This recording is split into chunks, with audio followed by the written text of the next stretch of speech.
কালকে রাতে আমার সত্যি মনে হয়েছে কি আমি ওরে ছেড়ে চলে যাই।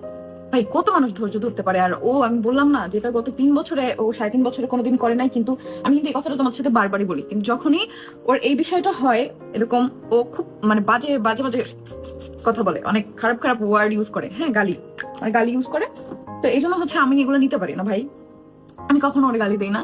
আমি ধরো আমার গালি বড় জোর হচ্ছে বৈশালীর একটা ডায়লগ, যেটা হচ্ছে বাচ্চা, মানে যেটাই হোক, ওই যে গালিটা, এটা তখন আমি গালিটা ইউজ করতে পারি না। অনেক বাচ্চারা আমার ভিডিও দেখে, ওই একটা গালি আমি এরকম ঝামেলা হয়, কিন্তু না, এটা তোমাদের ভাইয়ের সাথে সিঙ্গেল, আমার সাথে ঝগড়া হলো এমন করে, ওর সাথে ঝগড়া হলো এমন করতো, বা ওর ফ্যামিলি কোনো প্রবলেম হলো, তোমাদের ভাইয়া আগে থেকেই আমার সাথে বিয়ের বহুত আগে থেকে, ছোটবেলা থেকে ওর বাসায় এরকম ভাঙচুর করে, এটা একটা ওর ব্যাপার। আর এখন যে ব্যাপারটা হয়েছে, আর হাইপারনেসটা অনেক বেশি বাড়ছে, যেটার কারণ হচ্ছে ওর ব্ল্যাক ম্যাজিকের জন্য।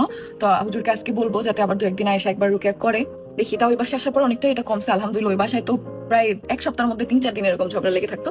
এরকম হুদাই, একদম হুদাই, আমি ঘুমাই গেছি, হ্যাঁ ঘুম থেকে উঠে আমার সাথে ঝগড়া করতেছে। আমি ঘুম, লিটারালি আমি ঘুম, আজকে আমার শুট ছিল 2-3টা শাড়ি ড্রেসের, হ্যাঁ ঘুম থেকে উঠে আমার সাথে ঝগড়া করতেছে। আমি কোনো কথা বলি নাই, আমি কেন অ্যান্সার দিচ্ছি না এটা নিয়েই তার রাগ। তারপর যখন 2-1টা অ্যান্সার দিচ্ছি আর নিতে পারে নাই, তখন যাই নিয়ে এটা করছে, ঘুমের মধ্যে ঘুম থেকে উঠে নিয়ে তারপর আমার সাথে ঝগড়া করতেছে।